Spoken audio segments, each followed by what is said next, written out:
And one day my brother wanted to go pretty much rob his plug, so rob the person he used to get drugs from. I went with him, and he had 2 guns on him. I stayed in the car, I didn't go inside. But when he went inside, what happened was a shootout happened pretty much. Before I go into too much details, 4 people got shot, 2 people died. One of them was my brother.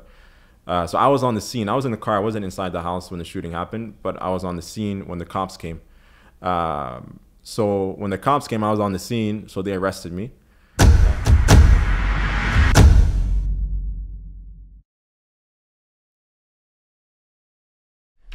Alright, Bismillahir Rahmanir Rahim, Alhamdulillahi Rabbil Alameen, wa salatu wa salamu ala Rasulillahi wa ala alihi wa sahbihi ajma'een. Assalamu alaikum wa rahmatullahi wa barakatuh. Wa alaikum assalam wa barakatuh. Brother Abdul Hay, thank you so much for taking out the time. You're a very busy man. Sure. I'm looking forward to this conversation. Before we start, I want to mention that when I invited you to come to do this podcast, you were reserved. And that's something that I really respect, and maybe we'll spend some time talking about that, like this whole internet culture and the podcasting, why you were hesitant to do it, etc. But that's I just want to mention it in the beginning. So let's start by you introducing a little bit about yourself. Actually, maybe not a little bit. Let's introduce a lot about yourself, because all I know is that you are a revert, and you had a very amazing journey to Islam. So let everyone know how you accepted Islam and why you accepted Islam, etc. Yeah, that's a very long discussion. I'll try to make it as detailed, while at the same time without going into too much detail, so that it becomes a bit too long. But very briefly, so my name's Abdul Hay. My father's from Congo. My mother's from Quebec, so French Canadian. So I'm half black, half white. Grew up in Ottawa my entire life. My father migrated to Canada to do his studies, finished it with a master's in political science. My mother also did a master's in political science. They met in university. And then from that came me and my older brother. So I grew up here in Ottawa. My parents were, I'd say, borderline agnostic. They came from a Christian background, but, you know, Christians, like a lot of them, they're not really practicing, nor do they really go to church or anything like that. So there was never discussions of religion in my house, nor really of the purpose of life. Like, it was just do your thing, you know? So me and my brother just used to live like regular Western kids, I guess, without any real direction, just doing what everybody else is doing, I guess.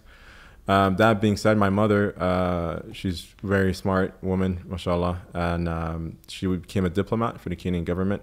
So my mother was a diplomat, and when she became a diplomat, obviously our living standard went up a bit, well, quite a bit. And likewise, she was posted in Zimbabwe. So when I was around 6, my mother was posted in Zimbabwe as a Canadian diplomat over there, ambassador, I should say. So we moved there. So I was there from around 6 till 8. Me and my brother were living in Zimbabwe. We had an age difference of about 4 years. So when I was in Zimbabwe, it was a really nice experience. Very big house, you know, guest house, pool, it was nice, right? Like Mufti Mink is from Zimbabwe, right? Yeah. I didn't remember seeing Muslims or anything like that. I was just, you know, going to private schools and stuff like that. So Zimbabwe was an interesting experience. It was a nice experience, very privileged, driver and everything like that. And then after that, my mother, after she did her 3 years, we came back to Canada. Once we came back to Canada, my parents divorced. We used to spend most of our time with my mother. But when we came back here, we went back so I did most of my school in French. So my parents were French speakers because my mother's Quebecois and then my father's Congolese, and they were colonized by the Belge. So my first language was actually French. So I used to go to Lycée Claudel when I was here, which is like a French private school. It's a very good school. Looking back at it, was the education there was actually quite good, to be honest with you. But anyways, when we came back here, my parents divorced, and then I started going to Lycée Claudel. And when I was there, the reason why I'm mentioning that is because, as you know, the French are very much anti-religion, regardless of the religion. Like, it's not just about Islam. Obviously, they have a special hate for Islam. Right. There's a term, something like secularization. Laïcité. Yeah, exactly. That's the term. Yeah. So they see religion as being like a mind control thing, pretty much. So they really try to separate religion from daily life in any way possible, right? So when I went to school, what they used to teach us in terms of like belief, quote unquote, was usually Greek philosophy not in the sense of like believing in those gods, but just in the sense of like, oh, like this is like the Odyssey and those types of things, right? And then later on came people like Descartes and those types of French, philosophers and so on and so forth. So my main point is that my outlook on life was pretty much agnostic, borderline atheistic, and I had no real like experience with religion, nor any respect for religion, nor me, nor my brother. Specifically because we went to that school and that's sort of what we were taught, right? So what happened was, without going into too much detail, there's so much we can talk about there, but cutting the story very short, my brother started doing bad things. As far as the reason behind that, to be honest with you, that would be like a whole discussion of itself. We can maybe go back to that later because I won't spend too much time on it. But my brother started getting into bad things when he was around 16. Started off with just like, going to clubs and drinking and stuff like that. And then slowly it became more serious. And then it went from, small things like that to like selling crack cocaine, getting involved with the drug game pretty much when he was around 16, 17. So I was around 12, 13 at that time. So even though we came from a very privileged background, both my parents were very well educated. Mother had a very good career. My father was like sort of a businessman. He didn't really use his degree. Even though we came from that background for multiple different reasons, my brother sort of went into that wrong crowd. Make a long story short, he just fell with the wrong people and identified with the wrong the wrong role models in terms of rappers and then other elements like that. So when he started doing that, I used to sort of look up to my brother. So I just started also sort of trying to do that type of stuff. So I also not going into details, but also started doing things I wasn't supposed to be doing. But my brother was like, he was, it was pretty serious. Like he got arrested a few times for possession of crack cocaine, and then armed robbery. The list went on. Like it was pretty serious. So when my mom started seeing that, she tried her best. My father also tried his best, but we used to hide a lot of things from my dad because we used to be scared from my dad, and we didn't used to live with him. So it was pretty easy to hide things from him, right? So for example, like we'd sag our pants when we go to our parents. At my father's house, we pull up our pants, right? We'd switch up so that he wouldn't really know the details of what some of the things we were doing. But my mother, she was trying her best. So she decided, let me move my son to another environment where he won't be around those bad friends pretty much. So when that happened, we moved to Miami. So when we moved to Miami, my brother was 17, 18, and I was 14. So we moved to Miami. Now, when we went to Miami, the thing was, it was a new environment, but it was also Miami. So you got like everything you want there in terms of drugs and gangs and money specifically, right? Why did your mother think that would be a better environment? My mother was, at that time, she was very naive. She didn't really, I don't think she really understood what Miami was to us. In our eyes, in her eyes, it was Miami. I'm gonna bring my child to a private school.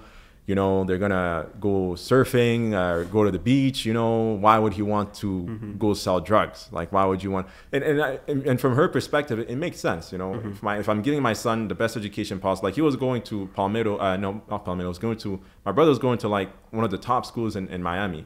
Like I'm telling him, like the parking lot has like Rolls Royce and Bentleys and like, it's Miami, right? So it's why would a child, that is in class with like children of multimillionaires want to go sell crack cocaine or whatever else, right? So that was her perspective. Our perspective was, oh wow, like this is Miami, like this is, turn up type city, right? So anyways, my brother, it didn't take long for him to get back into the criminal element, if you will. Within like a few weeks, he was able to get 2 guns, did drugs, and I was around him, and without going into details, I was aware of what he was doing, and I was an accomplice to it to a certain extent, but I was young, I was just impressionable. I was just following my brother, right? So anyways, make a long story short, within 2 months of moving there, those things were happening. And one day my brother wanted to go pretty much rob his plug, so rob the person he used to get drugs from. I went with him, and he had 2 guns on him. I stayed in the car, I didn't go inside. But when he went inside, what happened was a shootout happened pretty much. Before I go into too much details, 4 people got shot, 2 people died. One of them was my brother. So I was on the scene. I was in the car. I wasn't inside the house when the shooting happened, but I was on the scene when the cops came. So when the cops came, I was on the scene, so they arrested me. And when they arrested me, pretty much what they tried to say is that I was either the getaway driver or I was the lookout. Now, it was impossible for me to it was impossible for me to be the getaway driver because I didn't know how to drive. Yeah, and I was 14, right? And I was 14. I was in the passenger seat. I wasn't in the driver's seat, and I didn't have the cars I didn't have the keys to the car. Mm-hmm. And then being an lookout was also not true because my brother had left his phone in the car, so there's no way I could even contact him if I was to see something. So anyways, for multiple different reasons, the case that they tried to put against me didn't work, but they still initially charged me with being accomplice pretty much to the crime. And due to that, because of the way the law worked in Florida, there's something called the felony murder law, which is that if you participate in a crime where someone dies, you automatically get charged with murder, even if you're not the one who pulled the trigger. The reason why they came up with the law is because back in the days, if there was like a bank robbery, for example, 3 guys walk into a bank, they all have masks. One of them decides to kill somebody, they leave. When the cops get them, who killed the person? Not me. Mm-hmm. They're, okay, you guys want to play those games? Everybody's going to get charged with felony murder as long as we can, what's it called? Prove that he was part of the crime. Establish, exactly, that he was part of the crime. So based on that, they charged me with 2 counts of felony murder because 2 people died. And then they charged me with like attempted armed robbery, gun possession, stuff like that, right? So I was 14. I got all these charges. My brother died. He was about around 18. It was 18. I just turned 15. Like I think this happened like a week after I became 15. So I was 15. Now I went to jail. So when I went to jail, initially, because of what happened and my brother dying and so on and so forth, questions of the purpose of life and these types of things came. So when I was in jail, I sort of started looking at different religions. So I looked at Christianity, I looked at Buddhism. Initially, I went just back to what I was used to, which was philosophy. So I used to ask my mom to buy me books and she would send them to me. So I asked her to buy me like philosophy books. I didn't find what I was looking for in there. I asked her to send me some books about Buddhism because, you know, in the West, they really like Buddhism because it's religion. It's spirituality without religion, right? There's no laws, but you still get that sort of connection, right? So I started reading those different books, right? And I remember I bought a copy of the Quran because there was a machine, commissary. You could actually buy things on the commissary. And part of the things you could buy was the actual Quran. So I actually remember I bought a Quran just because I wanted to see what it was. And I remember I read Surah Al-Fatiha. I didn't understand. I just put it aside and I was like, I don't know what this is. And after that initial like phase, maybe it lasted about a month of me like looking for the purpose of life and reading these books, I just sort of gave up on it. And I went more into like the culture of the jail, right? Mm-hmm. Now I wasn't with adults, I was with juveniles, but because of my charges, I was charged as an adult. So in Florida, they have a lot of draconian laws, to be honest with you. But in Florida, if a youth is charged with a serious crime meaning like grand theft auto, armed robbery, attempted murder, pretty much. If a youth, someone lower than the age of 18 is charged with something like that, they immediately get direct filed. Direct filed means that they immediately get charged as an adult. So because I had 2 counts of felony murder and all that stuff, they automatically direct filed me. So pretty much they were saying that, yes, he's a minor, but because of the severity of his crimes, we're going to treat him as an adult. So based on that, they can give you life. Because when you're a youth, they can't give you life. But if they direct file you, even if you did your crime when you're 13, they can still technically give you life. And that was sort of where they were going. I remember the prosecutor, when she was like one of my first court appearance, when she was asked by the judge, how much do you want to give Mark, or how much are you trying to, what is the Crown seeking in terms of time? She said life, which was strange. It wasn't normal. So anyways, so that's what they were sort of trying to do. For reasons that I sort of mentioned briefly in terms of them trying to say I was a getaway driver, them trying to say I was the lookout. It didn't work out in the end. But that was what they were trying to do, right? So I was in the jail for about a year. Again, I was doing whatever else other people there were doing, and so on and so forth. I wasn't really thinking about religion anymore. I was just doing whatever. But then what happened was I was able to get a plea deal. because again, they noticed that, okay, we're not going to be able to get anything to stick to this guy, so we might as well just try to give him a plea deal. The plea deal they gave me was boot camp. So they had a rehabilitation program, which was the Miami-Dade boot camp. And this program was pretty much, you do 6 months of boot camp where like they make you do push-ups and stuff like that, scream in your face, and they teach you discipline and stuff like that. You do that for 6 months, and then after that, you have like a bunch of years of probation. I think I had like 8 or 10 years of probation after that. A lot of times with the prosecutors, the reason why they do that is because they know that the person's most likely not going to pass the 6 months, the boot camp. They're going to give up or quit. Or if they are able to do the 6 months, they're most likely going to fail 10 years of probation.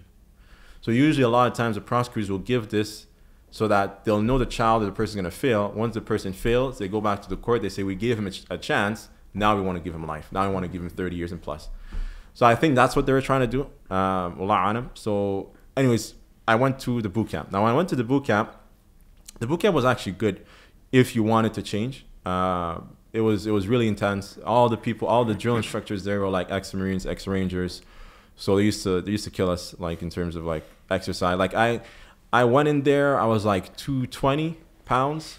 And by the time I left, I had lost like 50 pounds within like a span of like 4 months, 6 months. So it was tough. But anyways, I did it. And once I was there, a lot of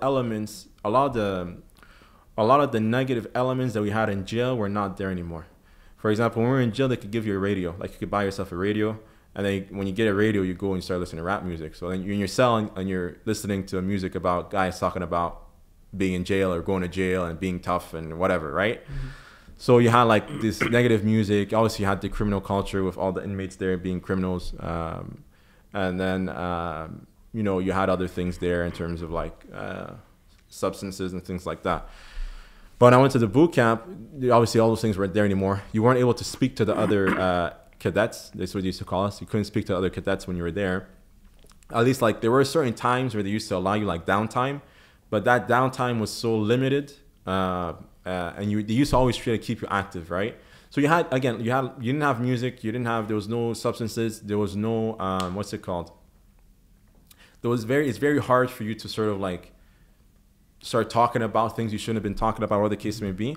So the environment was a lot cleaner, if you will. Mm-hmm. And then they were sincere, like not all of them, but a lot of the drill instructors there were sincere. They did want to actually change youth life, the lives of these youth, right? Mm-hmm. So they used to, at the beginning, like the first month, the first month they wanted to break you down.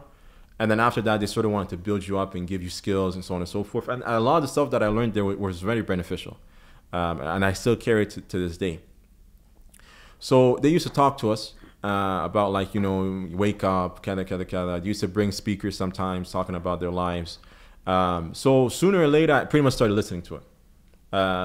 In terms of like, was I doing the same stuff my brother was doing? No. But I was down that path. Like it was just a matter of time, right? And when I was in jail, did I obviously realize, okay, this isn't the right way to go? Yes. But if I was released at that time, would I have went back to some of those elements? Most likely. Jail is just a school for criminals, really. Except, I mean, there are prison or jail, whatever you want to call it. There's a difference between jail and prison, but let's not go there. But what's it called?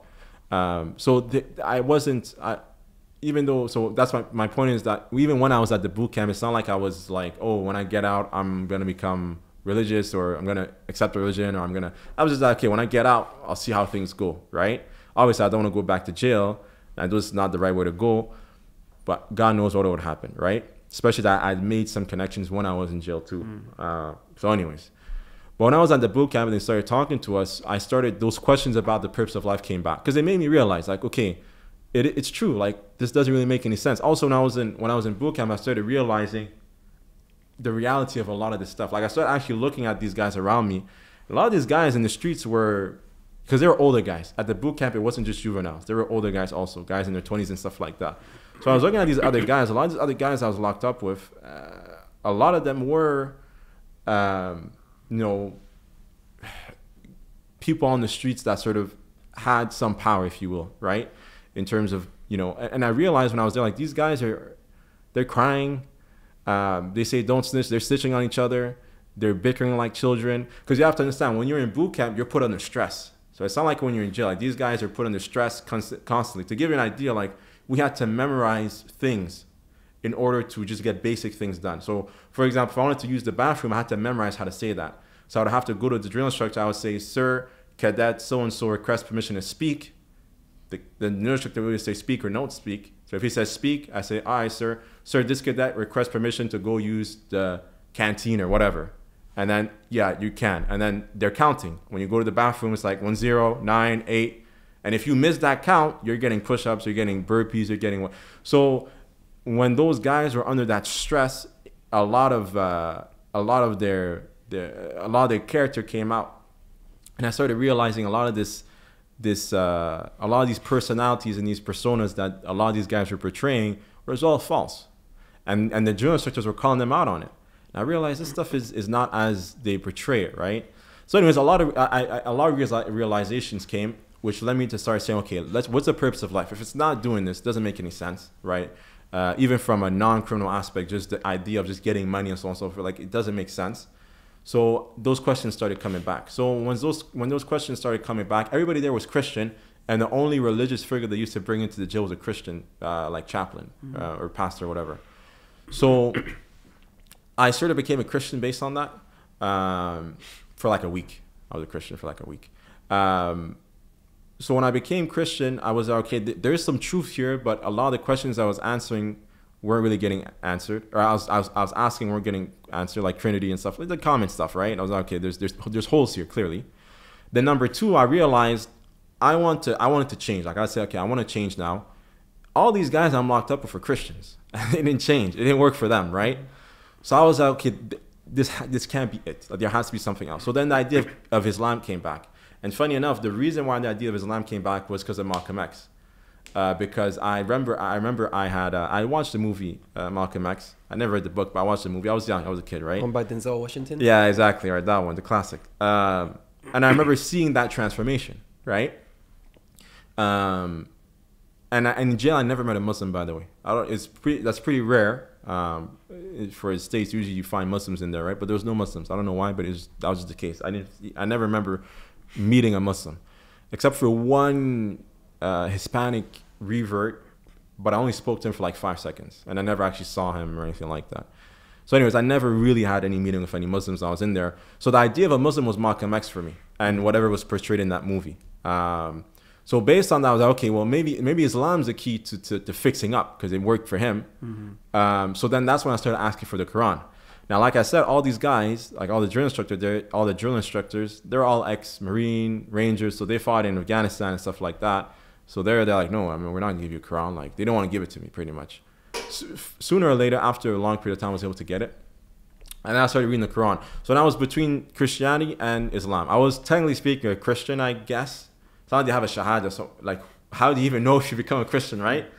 Anyways. Self-identified Christian. Yeah, you know. So I was sort of in between Christianity and Islam. Because I used to read the Quran, I would see like, okay, this, and I used to figure the idea of Malcolm X and so on and so forth. I was like, okay, maybe this is the right way. It seems like there's something there. But I was still there, like, the only thing I'm being exposed to is Christianity. So that was the case for a long period of time, like a few months. I would say a few weeks. I was like that. And then what happened was the first 4 months of boot camp was like there was a lot of physical activity involved, right?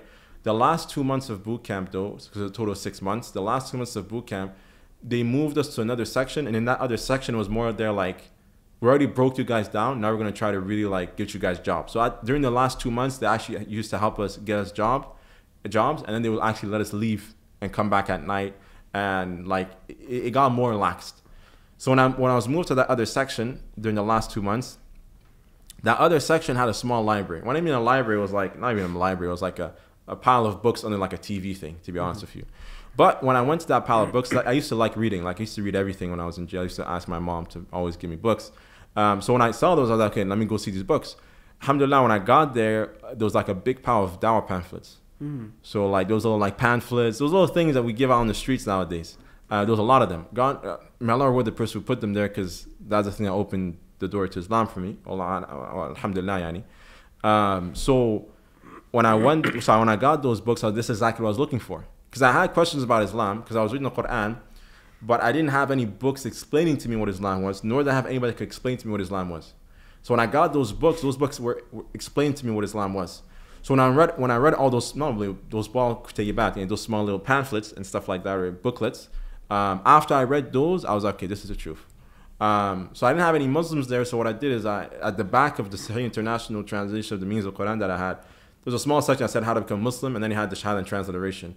So one night, I was still in between Christianity and Islam, but I was there. So I was reading the Bible, I was reading the Quran, I was reading those little booklets and stuff, but I was still in between.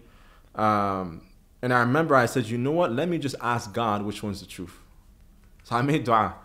And I guess Allah, accepted my dua. I don't remember what I read, but I remember actually after I made that dua, I read like something in the Quran. I don't remember which chapter, which page. But after I read that passage, that's when I took Shahada. So that's when I went to the back of the Quran or whatever, the Mus'haf or the translation, the meaning of the Quran, and I read the translation of the Shahada there. I became Muslim. That was like a month before I got released. So for that entire month, I didn't really know much about Islam in terms of the actual daily practices. All I remember is when Muslims pray, they put their foot on the ground. So when the time of prayer came, I used to just, not even the time of prayer, I didn't know there was like actual times of prayer. I just knew they pray 5 times a day. So I used to just put my foot on the ground like 5 times a day, make dua pretty much, and then keep on going. So when I was released, they deported me because I was a Canadian citizen. As soon as I was deported here, after that I went to a mosque and I met some people, and then the rest became history, I guess. That's why I'm here. So that's about 7 years ago that I got back. So it's been about 7 years, 7 years I've been Muslim and been out, I guess. What's your age when you took the Shahada? I took the Shahada when I was 16. 16, wow, yeah. Amazing, mashallah. Yani you took Shahada all by yourself. No one told you anything about Islam. No, it's just the vague memory of a movie that you once watched and those pamphlets lying around doing nothing. Yeah, so Allah says He guides to him whoever turns back to Him, right? So I think, honestly speaking, when you look at any revert story, usually, not all the time, but usually a lot of times what you'll find is something bad happened to the individual, or something happened in that individual's life that made him stop, right? Stop going in the rat race, right? Whether it's the loss of a family member, or like me, or jail for a lot of guys, or car accident, or illness, or whatever, right? أفلا يرون أنهم يفتنون في كل عام مرة ومرتين, right? ثم لا يتوبون وهم يتذكرون. It says, don't they see they're tested every single year, once or twice, but then they don't reflect and they don't repent. So Allah sometimes He brings us those tests in our life, once a year or twice a year, whatever the case may be, to make us repent and to make us reflect. So some people do that, some people don't. And I think the reverts are those who, when that happens, they do, right? Something bad happens to them, they stop, or a tragedy happens in their life, which makes them stop and reflect. Once that happens, if they're sincere, Allah guides them. That's usually sort of a pattern that I've seen with a lot of reverts. Yeah, that's very beautiful. So before we started this podcast, you asked me, what's the theme? Like, what's your goal for doing this podcast? And I didn't give you a clear answer because I didn't really have one. But while you were narrating your story, you mentioned this idea that like when you and your brother, when you were kids, you didn't really have other role models except for these rappers and, gangsters and criminals. So that's why you naturally look up to them, because they are the only role models or examples available. So I guess one of the purposes you're reminding me of for doing such podcast is to give young people alternative role models. When they say, okay, this guy's pretty cool and he's a Muslim, and okay, so it's pretty cool to be a Muslim. I guess that's one of the ideas I want to convey, because the internet is now filled with that kind of culture, not necessarily criminal, but a culture that encourages young people to act tough, to defy their nature and to hide their vulnerability and weakness. And basically, it's a presentation. The internet encourages people to present themselves in a certain way that's not necessarily beneficial to their soul or their spiritual growth. So I think Malcolm X vaguely was a role model for you. And so I hope in this video you will become a role model for some other people as well. But after you took Shahada and after you were released, after you came back to Canada, I mean, obviously now we can see that you have a lot of knowledge, mashallah. You can recite the Quran, you can quote ayat from the Quran very appropriately. So what's your journey of talib al-ilm like? How did you start and what kept you going? Yeah, so alhamdulillah, inshallah, I mean, being a role model or not, but we try our best to do what we can. But when I was released, I was 16. But I was a lot more mentally. I was a lot more mature than a 16-year-old due to what happened and different things that I read and so on and so forth. So I remember my mother put me in high school, and I went there for a day, and I was like, I can't do this. Like, these are kids. I couldn't, like, the people around, like, I literally felt like they were kids. So I told my mom, listen, I can't do high school. She said, okay, we're going to do a GED, so General Equivalency Diploma, which originally can only be done by someone who was 18 and plus, but they actually made an exception for me, alhamdulillah. So I was able to do my GED when I was 16. So I didn't go back to high school. I didn't connect with my old friends because actually no one knew I got released. On the side note, if people want to know more about my case, because it's already public, there's actually 2 documentaries on the case. The Fifth Estate did one in English, and then there's also a French version of it because my mom's Quebecois. And my mom wrote a book about her experience being a mother of biracial children, and likewise the experience of her case. Because a lot of what happened had to do with the fact that my brother was a colored child, and that sort of, a black person, whatever, and that sort of led him to certain things. But that's another discussion. Again, just don't have enough time. But if someone wants to know more about that, they can search that up. The book is it's called Understanding at Last by Roxanne Dubé, who's my mother. So anyways, that's a side note. But going back to my point was, okay, so when I got released, I was 16. Didn't go back to high school. No one really knew I was released because it was kept in the hush. So I literally had a fresh start. So what I did was, I remember funny enough, I remember when I got released, I didn't go to the masjid. I just stayed inside my house, and I just used to really just read and just study online. So I used to just watch YouTube videos. But some of my studying is literally like Merciful Servant. Like that's my studying, you know? Me like too. binge watching that like the entire day. And then I remember I went to Chapters and I got some books about Islam from Chapters, funny enough. So I used to do that. So I did that for about 2 weeks. Just stayed in my house and just pretty much studying. Because I mean, you think about, I was used to that because that's what I was doing in jail. I used to stick more or less to my cell, especially later on. I used to just stick to my cell and just read. Not because I wasn't like social or like accepted, quote unquote, but just because I didn't want to just watch video games or whatever, right? So I just used to do that. So I was my temperament's just like that, alhamdulillah. So I did that for 2 weeks. But then funny enough, I remember once, I don't know which website or where I saw it, but I remember I came across a hadith of a person who misses 3 Jum'ahs without an excuse, his heart gets covered. So when I saw that, I've been out for 2 weeks and I missed 2 Jum'ahs. So if I don't go to Jum'ah next week, I'm in trouble. The reason why I wasn't going to the masjid was because I was too intimidated, right? Because you have to understand, my only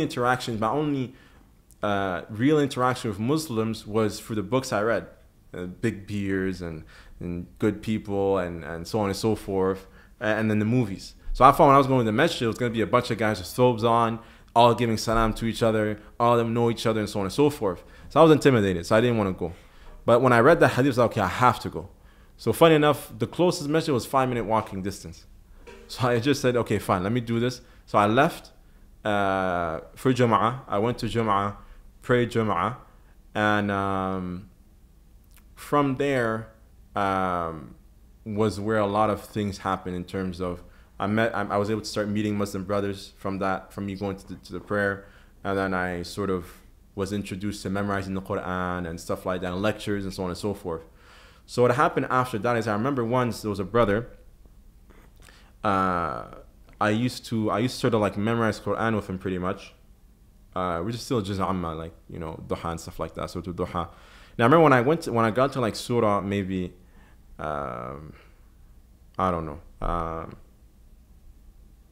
Al-Qari'ah, for example. When I got to like Surah Al-Qari'ah or something like that, I remember I asked myself, why are we memorizing this in Arabic while not understanding it.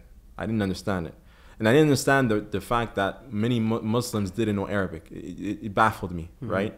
So I remember like it took me 1 week to learn how to read Arabic. Not praising myself, but like I was just like, okay, let me learn how to read Arabic. It took me a week. I did like online Bayyina Institute. Alhamdulillah, it worked really well. And then that's how I was able to memorize. So within like a month of being out, I was already memorizing and stuff like that, the Quran. So I remember I was saying like, I asked a brother, like, why don't we just learn Arabic? And from there, I started learning Arabic. So I did it online. I used to go to the masjid. I used to sit in the masjid. And then I used to bring my laptop and stuff. I had the Wi-Fi password. And I did the Medina books. And I just watched YouTube videos, explanation. There's Brother Atif, who has a very famous series of explanations of Medina books online or on YouTube. And I just went through the entire playlist. It took me about 6 months to go over all through Medina books. And I just used to go to I was young. I didn't go to school because I was doing my GED. I didn't have a job because I didn't need a job. I didn't really used to socialize because I was used to being alone due to jail. So I used to just go to the masjid, sit down, do my studies. So within 6 months, I knew how to read Arabic and understand it pretty much. And then from there, it's just I met different people that helped me in terms of read this book, do this thing, memorize this. And yeah, it was a lot of it, to be honest with you, was self-taught. Like a lot of it was self-taught. Obviously, I had mentors within the community that told me that, gave me some guidance in terms of what to study. And it's not like I just read books on my own. I did listen to explanations online, whether that be Sheikh Abdul Hay or Sheikh bin Baz or whatever the case may be, Sheikh Abdul Hay and so on and so forth. But a lot of it was done online. I never went overseas or anything like that. In terms of self-appraisal, where do you think yourself is? Where do you think you're at right now, and where do you want to get at eventually? Self-appraisal. In terms of the journey of seeking knowledge, where are you at right now? Where do you want to reach? I'm nowhere. I'm nowhere. When it comes to seeking, there's so much that can be said about the concept of seeking knowledge, and there's so much misconceptions around it. I think. I don't even know like where to start, but I think first and foremost, it's important to understand that طلب العلم فريضة كل Muslim. Seeking knowledge is an obligation on every single Muslim, as the Prophet ﷺ said. فَعَلَمْ, Allah commands us to know أنه لا إله إلا الله, and so on and so forth. So seeking knowledge is an obligation upon every single Muslim, whether you're 50, 40, 12, brother, sister, green, blue. Just like we have to pray 5 times a day, we have to seek knowledge. So I think that's number one, is seeking knowledge is not something that a specific group of people do and other Muslims don't. Of course, there are some people that will dedicate themselves more to that, sure, but the general principle is every single Muslim needs to seek knowledge, right? So I think that's number one.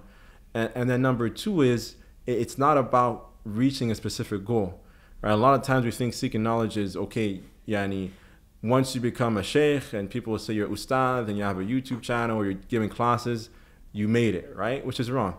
وإن أوتيت فيه طويل باع قال الناس إنك قد سبقت فلا تأمن من سؤال عنه بتوبيخ علمت فأنا عملت فرأس الله تقوى لا حق وليس بأن يقال قد رأست. As Abu Ishaq mentions in his qasida, that a great scholar, he mentions if you're given a lot of knowledge and people say mashallah, you've progressed, right?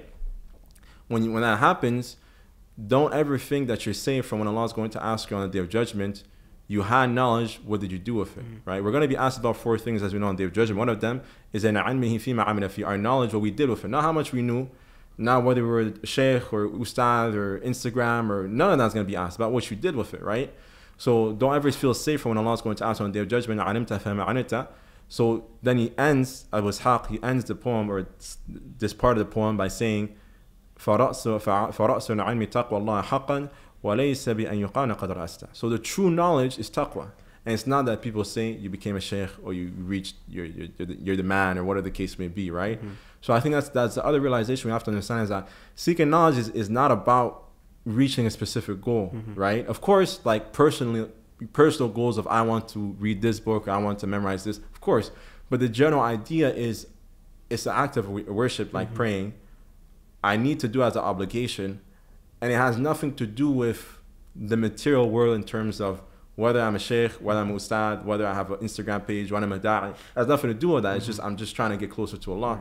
And I'm trying to worship Allah upon knowledge, right? That's a very beautiful point. Because a lot of academic studies nowadays, they give you a very clear like a roadmap of different stations, and if you do this, you're qualified for this, because it's like related to professions. It's related to the work market. So Islamic studies is like, that's why the Prophet ﷺ said, "Man salaka tariqan yaltamisu fihi ilman." Whoever embarks on a journey seeking knowledge. He didn't specify where he should end up at. No. Just be on the journey. Just keep going. So that's a very beautiful reminder, and that's partially why I also tell younger brothers and sisters, like, don't aim for a certificate from a particular university or something. No. But as you said, aim for that increase in taqwa and increase in your love for Allah subhanahu wa ta'ala, your actions. And when you see those things, even if you are still a nobody, right? No one recognizes your knowledge, you should still feel happy that your knowledge is actually benefiting you. So that relates to, like, so what are you doing now, profession-wise? Yeah, so what happened was, I finished my GED. I went to college for a year. I studied to become a law clerk, like an assistant to a lawyer, for about a year, because I wanted to become a lawyer, because I studied a lot of the law when I was locked up.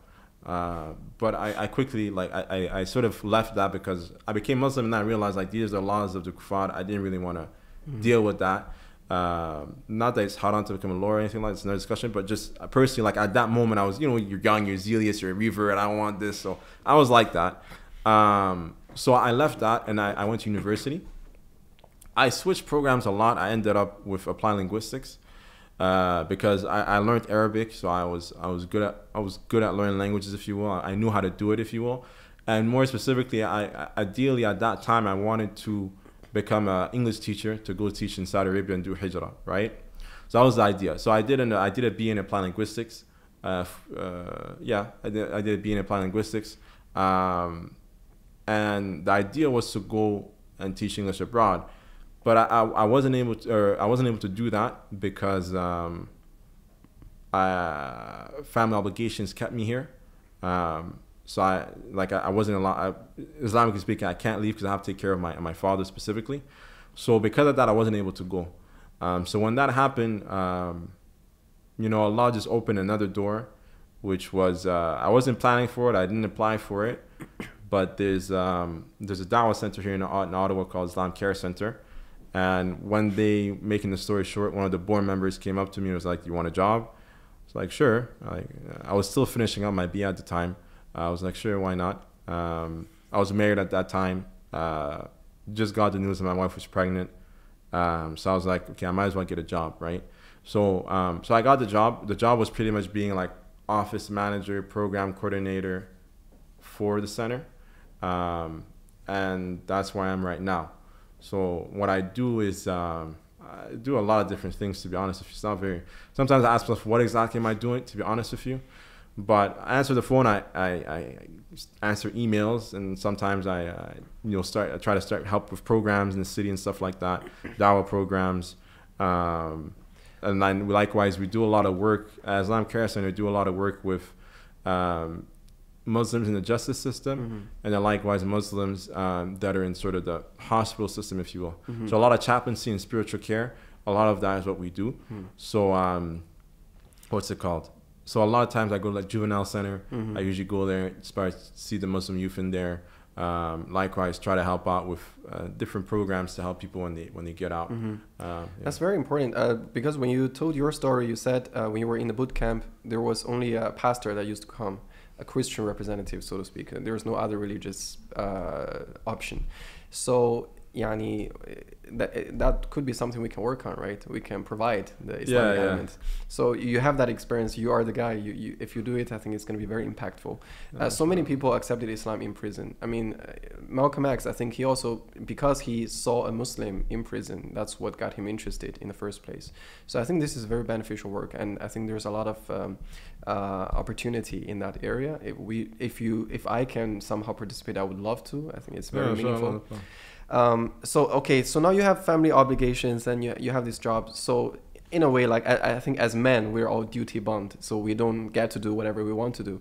But if you, if you were given the opportunity to choose whatever you want to do at this stage of your life, what do you think is the ideal position, or like what do you want to work on? Right. I mean, that's an interesting question. Right now, I'm looking a lot into counseling. Just because a lot of the work that I'm doing is indirectly counseling, whether that be youth counseling or even older people when they're getting out, or even sometimes people go to the center. Likewise, sometimes I go to the high schools or even just schools in general, speak to youth there. So I'm in that position without having the official status. So that's sort of where I'm going towards. So I guess I'm already partially doing what I want to do. I'm just working towards more getting the qualification in terms of a master's and things like that. Yeah. So. Beautiful. Well, another question is more like a selfish question, because I have this question myself, and I'm seeking like some guidance, maybe advice from people who are not more knowledgeable than me. So what constantly came to my mind is this idea of how to balance our material life with our spiritual pursuit. Like, we know there are many things that are meaningful, but very frankly, they don't bring money. It's not going to make your life easier. But you still have to support your families. You have to pay the rent and the bills. So what's your take on that? What's your experience with balancing, your material needs and your spiritual pursuit? Yeah, it's a good point. Anybody who's quote unquote seeker of knowledge is going through that, right? Is going through that. Whether they be in Medina, like a lot of my friends are graduates or studying in Medina right now, they're going through it. Like how some of them are getting married, some of them are married. How do I deal with this? How do I continue my studies? Like everybody, I don't think anybody's just got it like that, right? So anybody I think it's important to understand that we're all sort of going through this together. Very few people just don't have those money problems, even though they're trying to memorize things and study things and do this, right? And I think also another point to highlight is even those before us had it, right? You read stories of Imam Bukhari that 2 days without eating, has to eat grass. Look at all of them. A lot of them had money issues too. They also had that trouble of how that balance seeking knowledge or seeking hadith and at the same time making money. So I think it's important to understand that this is a general fitna that every one of us has to go.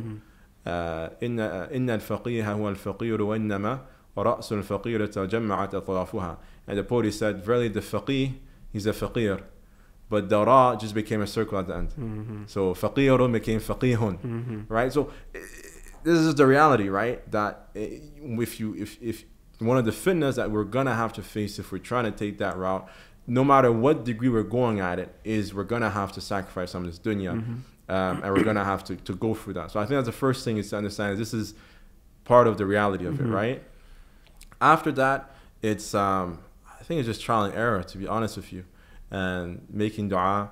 Like for example, this job right now, I didn't expect to have it. Like literally, I finished praying. Someone I never met him before, came up to me and asked me. And that came from Allah. So and Allah put me in this position, even though it's not like I was looking for it, right? I can totally relate, because I had a similar experience. I came to Ottawa to visit some Chinese people, and they took me to the masjid, and they said, do you want to talk to the board? I said, sure, why not? They said, we're looking for someone to work with the youth. Are you interested? So I'm sure. Okay, give a khutbah and lead a few prayers. Let's see what happens. Okay. And then, one thing led to another. The first point that you mentioned, we have to be we have to acknowledge the fact that most people are suffering from this, or most people are challenged by this, is a very good point. However, the internet or the popular culture is trying to reverse that normality. Popular culture is trying to tell young people that, you have to make it. You have to drive a Bentley. Men need to be very rich. And it's about working hard. It's about hustling. You hustle until you make it. Otherwise, you're a loser. Even I think this has creeped into the field of da'wah. Yeah, unfortunately. 100%. Yeah, I've seen some podcasts. I don't know. One of them is called "Rich and Righteous," something like that.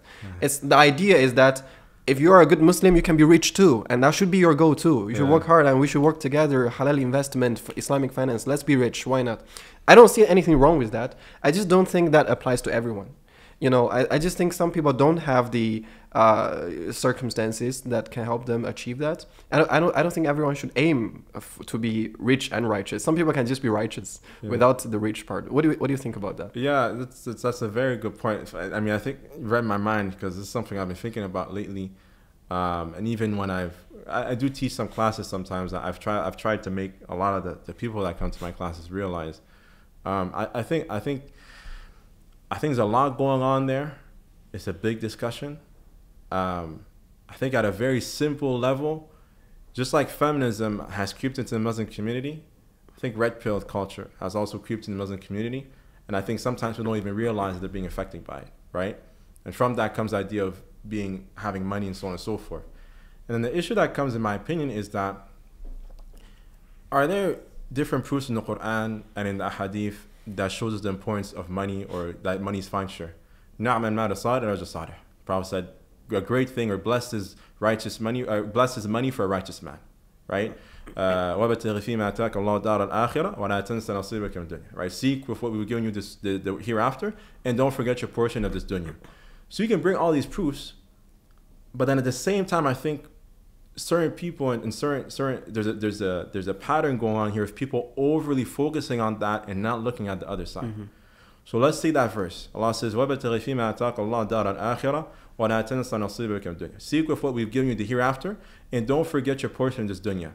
If you look at the verse, Allah is saying, indirectly, Wallahu alam, you should be so focused on seeking the hereafter that it's possible for you to forget your dunya, mm-hmm. right? Then people say, well, Abdul Rahman ibn Auf was a millionaire who was kada. Okay, yeah. But if you read Riyadh al-Salihin, you'll also find hadiths that Abdul Rahman ibn Auf, once he started crying, after you had, some food was brought to him and so on and so forth, very luxurious food, mm-hmm. and he started crying. People have said, why are you crying? He said, خَشِيتُ أَن تَكُونَ حَسَنَاتُنَا عُجْرًا لَنَا. He said, I'm scared and I'm crying right now because I'm scared that our good deeds have been hastened to us in this mm-hmm. worldly life. So was Abdul Rahman ibn Auf rich? Yeah, but he didn't spend his money driving fast cars. Mm-hmm. And he used to be scared about it, right? Same thing with Uthman ibn Affan. Uthman ibn Affan was rich, he was sure, but he also used to sometimes sleep in the masjid like a regular person, mm-hmm. right? Let alone Umar, let alone Abu Bakr. So did they have maybe wealth? Yes, but let's look at the other side. So I think it's important to understand al-hasanatu bayna sayyatain. Goodness is always found between two extremes. Mm-hmm.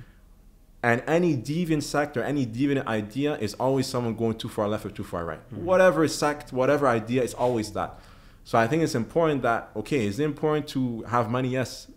That doesn't define you as a man. The Prophet ﷺ, 2 months will go by and they're only eating the two black things. Mm-hmm. Was the Prophet not a man then? A'udhu billah, sallallahu alayhi wa sallam, right? So mushkila yani. That's an issue right there. Mm-hmm. Let alone, let's look at the Salaf. Let's look at Imam Ahmad, Imam al-Zahidin. Let's look at Imam Bukhari. None of them ever used to do that. Oh, some of them were merchants and they were, okay, yeah, Sufyan al-Thawri was a merchant, right? And he used to make money, but at the same time he was a Zahid. At the same time he used to look at this money as a means for something, right? So I think all these things need to be kept in mind when it comes to that question. So I think it's important that the youth realize that always understand you have to be balanced, right? And never take a message that's just one-sided and that's not balanced on the other side. And likewise, I would say another issue I think is before you look up to these online personalities, go to the masjid and actually talk to your imam. Like talk to the man that you're seeing 5 times a day. You know his family. Right. You know his children. You know what type of person he actually is. These online personalities, from my own personal experience, you don't know what's happening behind closed doors sometimes. We always think of the Muslims. And I'm not sending specific shots to anybody, let alone the rich and righteous brothers. It's not my point here. But my point is, it's important that all of us realize sometimes it's nice just to be humble and take your role models from people you actually see in real life. Because Instagram and YouTube and all these things, by its very nature, as you mentioned at the beginning, it's edited. I edit the video. Yeah. I don't show it as it is. I don't show the blobbers. I edit it. Right? I edit the sound. I edit the mic. So much, they're not seeing this big thing here. And you know what I'm saying? The big light. They can't see all these things, right? So my face might look very shiny. It's not shiny in me in person. It's just a regular face. But you know what I'm trying to say? But someone watching this might say, MashaAllah, look at the brother's face. It's shining. Yeah. Nur of Iman. It's a very good point. Yeah. So, and if you see in the message, I'm a regular guy. It's not, and I'm a nobody, but I'm just trying. It's important. I think people understand that, right? It's a beautiful message. We're actually running out of time. Time flew, mashallah. I really enjoyed this conversation. I would love to do it again if you're up to it. So, hopefully Allah subhanahu wa ta'ala give us tawfiq to do this with sincere intention, you know, as a kind of worship, as a kind of uplifting message to others and also to ourselves, as a reflection that can help ourselves. So I would love to do it again. If you're up for it, let's do it again. But final moment, you know, you asked me what are my audience like. Most of them are young people from all over the world, from different parts of the world. Some of them are reverts because they assume I'm a revert. Okay. Some of them are just interested in hearing stories of Islam from different people. So just give a short closing remark to the audience, something that can, you know, inspire them to take this religion more seriously and to pursue the pleasure of Allah subhanahu wa ta'ala. Any words you want. If you would like, you can look at the camera there. No, I'm okay. All right. I mean, I'm in the same boat as people watching. I'm a young person, relatively speaking, dealing with the same problems that most likely everybody else is dealing with. So I think that's the first thing I just want to highlight. It's like, again, it's important to understand most people are going through the same problems, varying levels, but everybody's iman goes up and down. Everybody has good days, bad days. Everybody, sometimes their day goes right, sometimes they go wrong. I think that's just my first point I want to highlight is understanding that. But in terms of a general advice, Allah, there's so much things that can be said. But in terms of like productivity, which was one of the topics you sort of highlighted about the podcast, is if you look at the Quran, Allah says many times in the Quran, الَّذِينَ صَبَرُوا وَعَلَى رَبِّهِمْ يَتَوَكَّلُونَ. Many times the Quran, Allah links these two things together. Those are patient and put their trust upon Allah. Many times. And if you look at Imam Sa'adi, who was a great mufassir, inshallah, people can go search him if you don't know him, Imam Sa'adi, rahmatullahi alayhi. In his tafsir, he mentions that one of the reasons why Allah is always bringing these two things together, patience and tawakkul, is because مَا فَاتَ أَحَدًا شَيْءٌ مِنَ الْخَيْرِ إِلَّا لِعَادِمِ صَبْرِهِ أو لِعَادِمِ تَوَكُّلِهِ. Says the reason why Allah is always pairing these two things together is because no one misses out on something in life except due to either them lacking patience or tawakkul. And this can be applied to all of our lives, right? I want to memorize the Quran. If we're not able to memorize the Quran, it's either because, number one, we weren't patient enough to wake up after Fajr and do our things, do our revision, and after a few months, the zeal went and we just gave up on it. Or we didn't have enough tawakkul, in the sense that we put it upon ourselves to do it, and we didn't put our trust upon Allah to make it happen, right? We didn't understand that I'm never going to memorize this Quran except for Allah subhanahu wa ta'ala allows me to, and me putting my trust upon Allah is more important than whatever else I do. Of course, I take the means, but I understand deep down inside me that this is only going to happen by the will of Allah subhanahu wa ta'ala, and that it's not on me, right? And this goes against the Western idea of believe in yourself. Don't believe in yourself. Believe in Allah subhanahu wa ta'ala. Put your trust in Allah subhanahu wa ta'ala. Of course, have a certain amount of self-confidence, but fundamentally understand, La hawla wa quwwata illa billah. I have no ability to bring any good or to remove any harm, and I have no strength except the strength that Allah gives me.